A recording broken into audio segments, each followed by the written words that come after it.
یہ صدقہ جو ہے نا، یہ نفع بخش تجارت ہے۔ عثمان غنی جانا فرمایا کرتے تھے،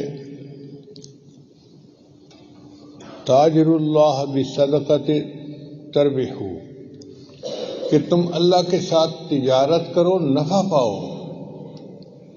یعنی یہ صدقہ ایسی تجارت ہے کہ تم خرچ کرو گے اللہ کے راستے میں، اللہ تمہیں نفع دے گا اس کے بدلے۔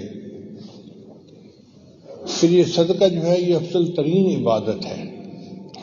عمر بن خطاب رضی اللہ عنہ فرماتے ہیں، ان الاعمال تباہت، کہ اعمال کا آپس میں مقابلہ ہوا۔ فقالت الصدقۃ، صدقہ نے کہا، انا افضلکم، میں تم میں سب سے زیادہ افضل ہوں۔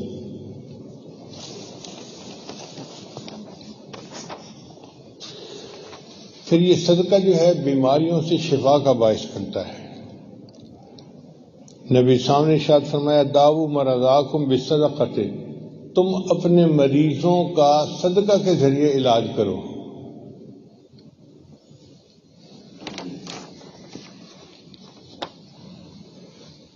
ہمارے طبی جماعت کے ایک امیر تھے، ان کا نام تھا فیدین محمد صاحب۔ بہت پرانی بات ہے، میں اس وقت سرمد کی عمر کا بچہ تھا، اور حکیم صاحب ہوتے تھے تو ان کے پاس میں عربی پڑھنے کے لیے جایا کرتا تھا۔ تو کئی دفعہ میں بیٹھا ہوتا تھا تو آتے بھائی دین محمد صاحب، شاید یہی نام میں نے بتایا، اور آ کے نا وہ حکیم صاحب کو کچھ 100 روپیہ 200 روپیہ پکڑا کے چلے جاتے۔ تو میں بڑا حیران ہوتا۔ میں نے ایک دن پوچھ لیا، استاد جی یہ آپ کو آ کے پیسے کیوں دیتا ہے؟ کہنے لگے کہ اس کو بخار ہے، یہ بیمار ہے تو یہ دوائی نہیں کھاتا، یہ آ کے پیسے مجھے دے دیتا ہے کہ حکیم صاحب آپ کے پاس کوئی غریب بندہ آئے گا تو ان پیسوں سے اس کو دوائی دے دینا، اس کے بدلے اللہ مجھے شفا دے دے گے۔ یعنی یہ توکل ہم نے اپنی آنکھوں سے دیکھی ہے دنیا میں۔ تو جو بندہ اللہ کے راستے میں صدقہ دیتا ہے، اللہ اس کو شفا عطا فرماتا ہے۔ عبداللہ بن مبارک رحمۃ اللہ علیہ نے ایک بندے کو دیکھا، اس کے گھٹنے سے خون بہتا تھا۔ انہوں نے پوچھا، بھائی تیرے گھٹنے کو کیا ہوا؟ کہتا ہے جی ایک زخم ہوا تھا اور 7 سال سے اس میں سے خون نکل رہا ہے، سمجھ نہیں آتی، طبیبوں کو بھی دکھایا ہے، میں کیا کروں؟ کہنے لگے دیکھو، جس جگہ پر لوگوں کو پانی نصیب نہیں، کنواں کھدوا دو، کنویں کا پانی جاری ہوگا، اس کے بدلے تمہارا خون بہنا بند ہو جائے گا۔ اس بندے نے کنواں کھدوایا، اللہ نے اس کے زخم کی شفا عطا فرما دی۔ آج یہ ہمارے ہاں چیز نہیں ہے کہ ہم صدقہ کریں اور اس کے ذریعے سے اپنے اللہ سے شفا حاصل کریں۔ بھئی شفا دوائیوں میں نہیں ہے، شفا دینے والا اللہ ہے، وہ شافی ہے۔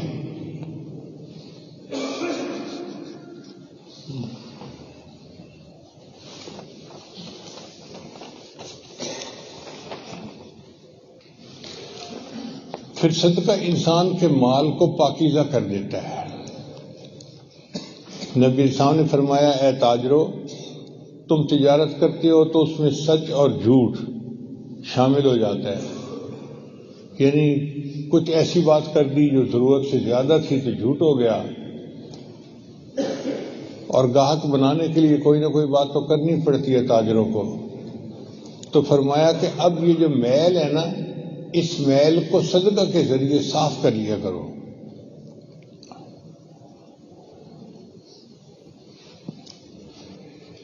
پھر دوسری بات کہ صدقہ انسان کے دل کو گناہوں سے پاک کر دیتا ہے، یعنی مال بھی پاک ہو گیا اور انسان کا دل بھی صاف ہو گیا۔ اس سے انسان کو تزکیہ بھی حاصل ہو جاتا ہے۔ اللہ تعالیٰ اپنے حبیب صلی اللہ علیہ وسلم کو قرآن مجید میں ارشاد فرماتے ہیں، اے میرے محبوب صلی اللہ علیہ وسلم، خذ من اموالہم صدقۃ تطہرہم وتزکیہم بہا، ان سے صدقات وصول فرمائیے تاکہ ان کے دل پاک ہوں اور ان کا مال صاف ہو جائے۔ وصلی علیہم، اور میرے محبوب ان کے لیے دعا کیجیے، ان صلاتک سکن لہم، آپ کی دعا ان کو سکون پہنچائے گی۔ الحمدللہ میں نے اپنی زندگی میں لاکھوں دفعہ تجربہ کیا ہے، کوئی بندہ اللہ کے راستے میں جب خرچ کرتا ہے نا، مسجد میں، مدرسہ میں، طلباء کے لیے، کسی کام کے لیے، میں ضرور اس کے لیے دعا کرتا ہوں، کیونکہ مجھے پتہ ہے کہ میں تو اس قابل نہیں ہوں، مگر اللہ کا قرآن سچا ہے۔ جب اللہ کہتے ہیں کہ دعا کرو ان کے دل کو سکون ملے گا، تو پھر ہم دعا میں کمی کیوں کریں؟ پھر ان کا نام لے کے دعا کرنا ہم اپنا حق سمجھتے ہیں، اور اللہ تعالیٰ قبول فرماتا ہے۔ پھر صدقہ عمر میں اضافے کا باعث ہے، جو بندہ صدقہ کرتا ہے اللہ اس کو نیکیوں والی اور عافیت والی لمبی زندگی عطا فرماتے ہیں۔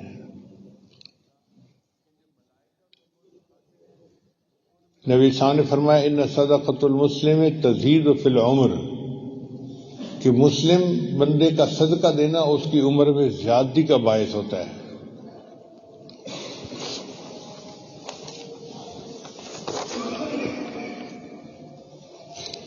پھر صدقہ انسان کے گناہوں کو مٹا دیتا ہے۔ نبی صاحب نے فرمایا الصوم جنہ، روزہ ڈھال ہے،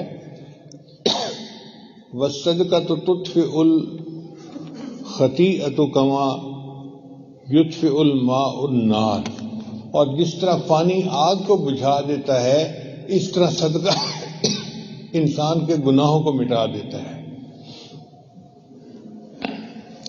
پھر صدقہ مصیبتوں کو ٹالتا ہے۔ حدیث مبارکہ میں نبی صلی اللہ علیہ وسلم نے فرمایا الصدقۃ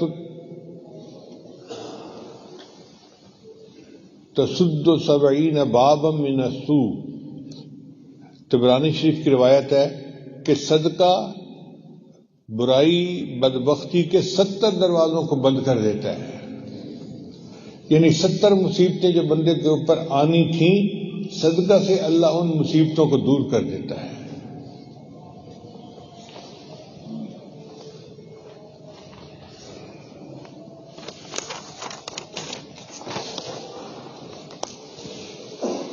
پھر ایک بہت بڑا انعام کہ صدقہ انسان کو بری موت سے بچاتا ہے۔ نبی صلی اللہ علیہ وسلم نے فرمایا ان الصدقۃ لتطفئ غضب الرب وتدفئ میتۃ السوء، کہ اللہ تعالیٰ کے غضب کو دور کرتا ہے اور بری موت سے بندے کو بچاتا ہے۔ اب کس بندے کی تمنا نہیں کہ ہم بری موت سے بچ جائیں؟ ہر بندے کی تمنا ہوتی ہے۔ اس تمنا کو حاصل کرنے کا بہترین طریقہ اللہ کے راستے میں خرچ کرنا، اور یہ بھی ہے کہ ضروری نہیں کہ ہر بندہ لاکھوں روپے خرچ کرے گا۔ لِيُنْفِقْ ذُو سَعَةٍ مِّن سَعَتِهِ، جس کی جتنی استطاعت ہے وہ اتنا خرچ کرے۔ 1 روپیہ خرچ کرنا بھی صدقہ ہے اور 1 لاکھ روپیہ خرچ کرنا بھی صدقہ ہے، مگر نیت ٹھیک اچھی ہوگی تو اللہ اس کو بھی قبول کر لیں گے۔ اور صدقہ قیامت کے دن کی بھوک پیاس سے انسان کو بچاتا ہے۔ نبی صاحب نے ارشاد فرمایا کہ تم میں سے جو مومن کسی مومن کو بھوک کے وقت کھانا کھلاتا ہے، اللہ اس کے بدلے اس کو جنت کا کھانا کھلائے گا، اور تم میں سے جو بندہ مومن کو پیاس کی حالت میں پانی پلاتا ہے، اللہ اس کے بدلے اس کو جنت کی شراب طہور عطا فرمائے گا۔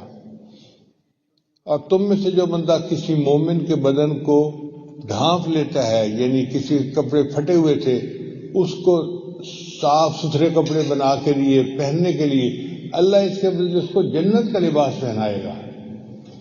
کتنا سستا سودا ہے کہ ہم اللہ کے راستے میں خرچ کریں اور اللہ اس کے بدلے ہمیں قیامت دن کی بھوک پیاس سے محفوظ فرمائیں۔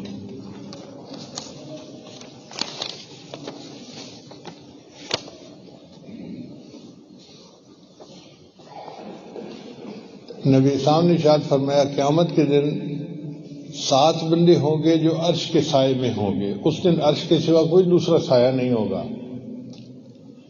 اب وہ 7 بندے کون ہوں گے؟ ایک امام عادل، یعنی جو امام ہو، حاکم ہو اور عدل و انصاف کرنے والا ہو، وہ امام عادل، اللہ نے اس کو یہ رتبہ دیا۔ سبتن یذلہم اللہ فی ظلہ یوم لا ظل الا ظلہ، اللہ کے سائے کے سوا کوئی سایہ نہیں ہوگا، اس دن 7 بندے اللہ کے عرش کے نیچے ہوں گے۔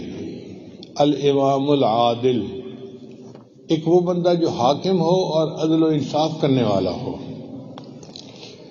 دوسرا شاب نشأ فی عبادت ربہ، وہ نوجوان جو جوانی کی حالت میں اللہ کی عبادت میں سرشار ہو، محبت ہو اس کو اللہ سے، نمازیں پڑھے، تلاوت کرے، ذکر کرے اور اللہ کی عبادت میں لگا رہے، یہ بندہ بھی قیامت کے دن عرش کے سائے کے نیچے ہوگا۔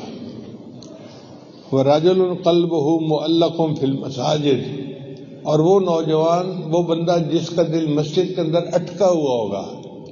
بعض لوگوں کو مسجد کے ساتھ محبت ہوتی ہے نا، مسجد میں بیٹھنا انہیں پسند ہوتا ہے، رہنا پسند ہوتا ہے، وہ وقت فارغ کو ادھر ادھر سڑکوں پہ گلیوں میں نہیں گزارتے، مسجد میں گزارتے ہیں۔ مدارس کے اکثر طلباء اس میں شامل ہیں۔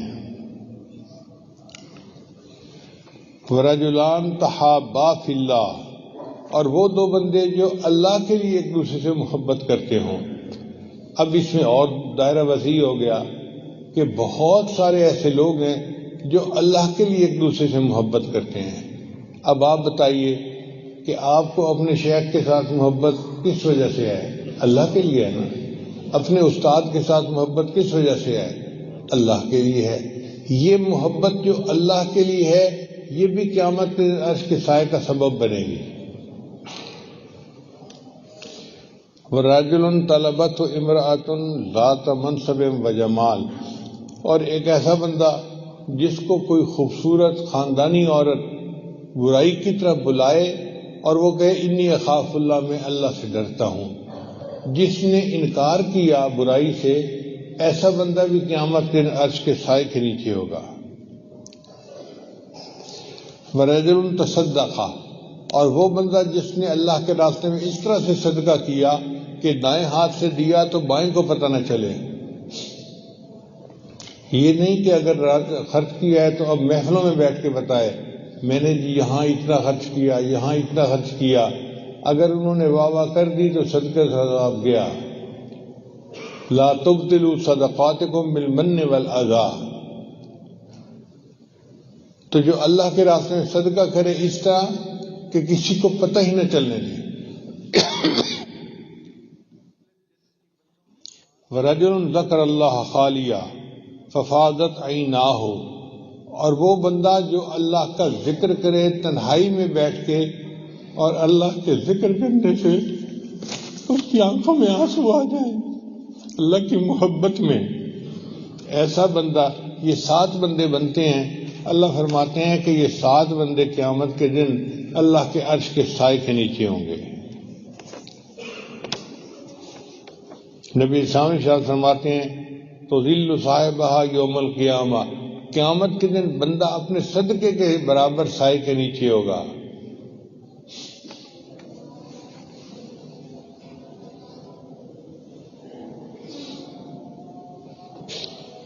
ایک اور حدیث مبارکہ میں نبی اسلام نے ارشاد فرمایا کل امرئ فی ظلہ صدقتہ حتی یفصل بین الناس، ہر بندہ قیامت کے دن اپنے صدقے کے سائے کے نیچے ہوگا حتیٰ کہ انسانوں کا فیصلہ ہوگا، یعنی جتنی دیر حساب کتاب ہوتا رہے گا یہ بندہ اپنے صدقے کے حساب سے سائے کے نیچے ہوگا۔ پھر صدقہ انسان کے لیے جہنم کی آگ سے آڑ ہے۔ میمونہ فرماتی ہیں رضی اللہ تعالیٰ عنہ کہ نبی اسلام سے پوچھا گیا افتنا عن الصدقتی، اے اللہ کے نبی وسلم ہمیں صدقہ کے بارے میں کچھ فرمائیں۔ فقال، نبی اسلام نے ارشاد فرمایا انہا حاجب من النار، یہ صدقہ جہنم کی آگ سے آڑ ہے۔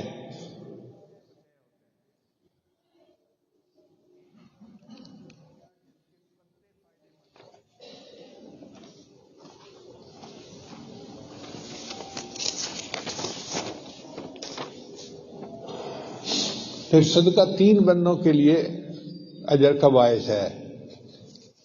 مثلا ایک عورت نے اپنے گھر سے کسی سائل کو روٹی دی، تو ایک تو اس عورت کو ثواب ملے گا جس نے اللہ کے راستے میں سائل کو روٹی دی، ایک اس کے خامن کو ثواب ملے گا جس نے پیسہ کمایا، اور تیسرا جس مرد نے یا جس بچے نے وہ روٹی عورت سے لے کر فقیر تک پہنچائی، اللہ اس کو بھی ثواب عطا فرمائے گا۔ کتنی عجیب بات ہے۔ صدقہ کرنے پر اللہ تعالیٰ 3 بندوں کی مغفرت فرماتے ہیں۔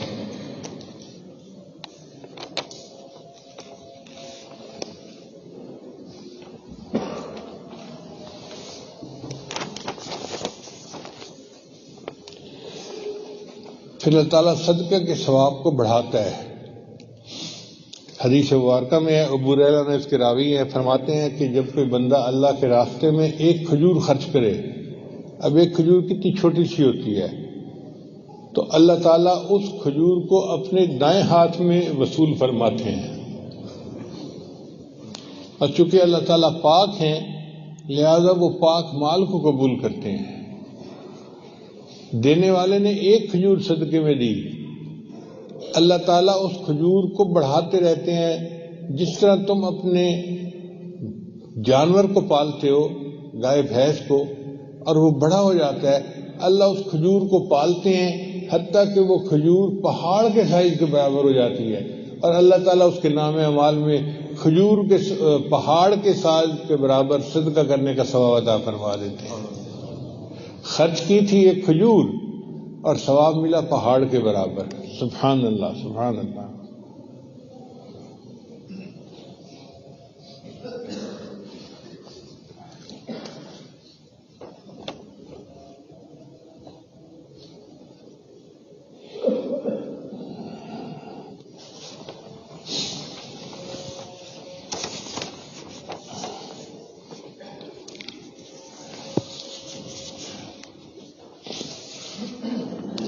ابو ہریرہ نے روایت کرتے ہیں کہ نبی سامنے ارشاد فرمایا کہ ایک آدمی نے بادلوں میں سے آواز سنی کہ فلاں کے باغ کو جا کے پانی دے دو۔ میں اپنی طرف سے بات کر رہا ہوں کہ عبد الرحمن کے باغ کو پانی دے دو۔ وہ بڑا حیران ہوا، کون عبد الرحمن، اور بادل سے آواز آ رہی ہے۔ تو بادل ایک طرف چلا تو وہ اس بادل کے پیچھے چل پڑا۔ کیا دیکھتا ہے کہ ایک جگہ پر بادل برسا اور پانی جو تھا وہ پہاڑوں کے اندر سے جیسے نالیوں میں بہتا ہوا چلتا ہے، تو پانی کے پیچھے چلا کہ یہ پانی جا کہاں رہا ہے۔ جب آگے گیا تو اس نے دیکھا ایک بندے کا باغ تھا یا کھیتی تھی، اور اس میں وہ پانی لگا رہا تھا۔ اس سے پوچھا تیرا کیا نام ہے؟ اس نے وہی نام بتایا جو بادل سے اس نے سنا تھا۔ اس نے پوچھا کہ یہ بتاؤ تمہارا کون سا عمل ایسا ہے کہ اللہ کے یہاں تمہاری اتنی قبولیت ہے؟ اس نے کہا کہ میں اس کھیتی سے جو مال حاصل کرتا ہوں اس کے 3 حصے بناتا ہوں۔ ایک حصہ اپنے گھر والوں پہ خرچ کرتا ہوں، دوسرا حصہ اللہ کے راستے میں خرچ کر دیتا ہوں، اور تیسرا حصہ اس کھیتی کو بڑھانے کے لیے کھیتی پہ خرچ کر دیتا ہوں۔ تو نبی صاحب نے فرمایا کہ اس کا یہ عمل ایسا تھا کہ اللہ نے بادلوں کو حکم دیا کہ جاؤ اور اس کی کھیتی کو پانی دے کے آؤ۔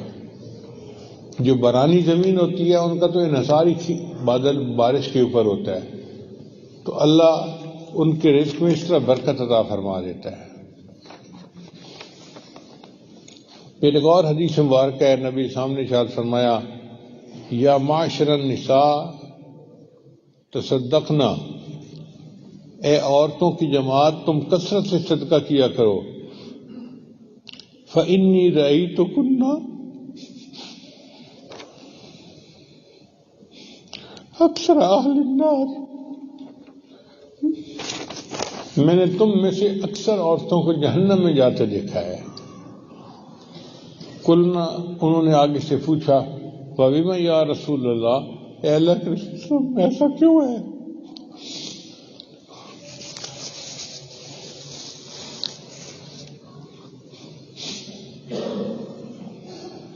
عورتیں جہنم میں کیوں زیادہ جائیں گی؟ نبی احسان فرمایا تکثرن اللعن وتکفرن العشیر، کہ یہ عورتیں لعن طعن زیادہ کرتی ہیں، اکثر چیزوں کے اندر عیب جوئی کرنا، نکتہ چینی کرنا، یہ عورتوں کی عادت بہت زیادہ ہے۔ کوئی چیز ان کے سامنے پیش کر دو، کوئی نہ کوئی اس کے میں سے عیب نکال ہی دیں گی۔ تو فرمایا ایک تو لعن طعن زیادہ کرتی ہیں، اور دوسرا اپنے خامنوں کی ناشکر گزاری کرتی ہیں۔ اور واقعی یہ علامات تو ہم نیک اور دیندار عورتوں میں بھی دیکھتے ہیں۔ ان کی 100 خواہشات میں سے 99 پوری کر دو، ایک نہ کر سکو مجبوری کی وجہ سے، اسی پہ پھٹ جاتی ہیں اور ایسے کر دیتی ہیں جیسے کبھی کچھ اچھا ان کے ساتھ سلوک ہوا ہی نہیں۔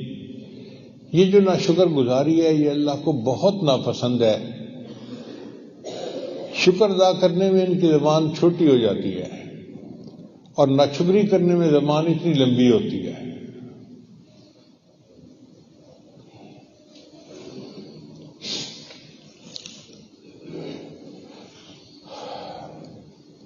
اب ایک بندہ اپنے گناہوں کی وجہ سے، اپنی نالائکیوں کی وجہ سے اللہ کو ناراض کر بیٹھا ہے، اور اب اس کو احساس ہوتا ہے کہ میں اپنے اللہ کو راضی کروں، تو راضی کرنے کا کیا طریقہ ہے؟